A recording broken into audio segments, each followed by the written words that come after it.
হযরত মুসা আলাইহিস সালামের কাছে একবার এক যুবক এসে বলল, হে আল্লাহর নবী, আমি জীবজন্তু লালন পালন করি, আপনি দয়া করে আল্লাহর কাছে দোয়া করুন যাতে করে আমি তাদের সুখ দুঃখের সকল কথা বুঝতে পারি আর উপযুক্ত ব্যবস্থাও নিতে পারি। যুবকটির কথা শুনে মুসা আলাইহিস সালাম বললেন, সাবধান, এর থেকে বিরত থাকুন, এর মধ্যে অনেক বিপজ্জনক ব্যাপার স্যাপার লুকিয়ে আছে যা আপনি সহ্য করতে পারবেন না। কিন্তু যুবকটি নাছোড়বান্দা, সে বারবার কাকুতি মিনতির সুরে একই আবদার করতে লাগলো। মুসা আলাইহিস সালাম বললেন, এটা মঙ্গলজনক নয়। যুবকটি শেষে বলল, আর বেশি না হয় অন্তত গৃহপালিত মোরগ এবং কুকুরের ভাষা বোঝার ব্যবস্থা করে দিন। তার এই মিনতির কারণে হযরত মুসা আলাইহিস সালাম আল্লাহর কাছে এই ব্যাপারে দোয়া করলেন। আল্লাহ তাআলা তার দোয়া কবুল করলেন এবং যুবকটিকে জীবজন্তুর ভাষা বোঝার ক্ষমতা দান করলেন।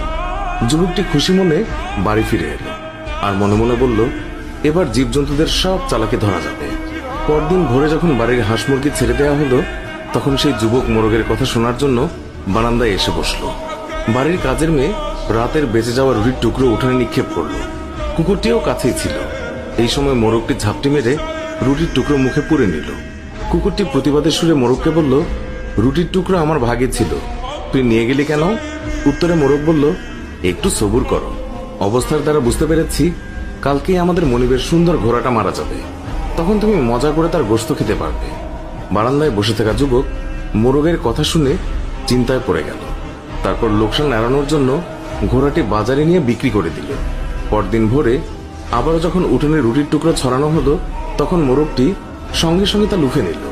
কুকুরটি সেদিনও বঞ্চিত হয়ে রাগ করে মোরগকে বলল, ধোকাবাজ কোথাকার, কালকে রুটি নিলে, আজকেও নিয়ে গেলে, কই ঘোড়া তো মরল না, বরং মালিক তা অন্যখানে বিক্রি করে দিয়েছে। জবাবে মোরগ বলল, ঘোড়া সত্যিই মরেছে, তবে অন্যখানে।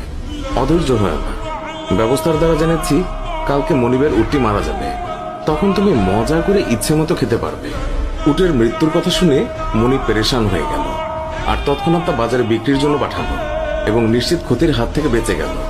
পরদিন ভোরে আবার রুটি ফেলা হলে সঙ্গে সঙ্গে মোরগ রুটির টুকরো সে লুফে নিল। কুকুরটি আজও ব্যর্থ হলো। তখন সে তাচ্ছিল্যের সুরে মোরগকে বলল, তোকে বড়ই প্রতারক দেখছি, প্রতিদিনই আমাকে ধোকা দিচ্ছিস। মোরগ বলল, ধৈর্যহারা হয়ে না হে বন্ধু, কাল দেখবে মনিবের গোলামটা মারা গেছে, তখন শিরনি ইত্যাদি করবে, তখন গোশত পোলাও ইত্যাদি অনেক কিছুই তুমি খেতে পারবে। মনিব মোরগের কথা শুনে বেচেইন হয়ে গেল। সে তড়িৎ গোলামটাকে অন্য একজনের কাছে বিক্রি করে দিল এবং বিরাট ক্ষয়ক্ষতির হাত থেকে রক্ষা পেল। আর মনে মনে ভাবল, এই জীবজন্তুর ভাষা বুঝে ভালোই উপকার হলো, এতে অনেক ক্ষতি থেকে বাঁচা গেল। কিন্তু এতে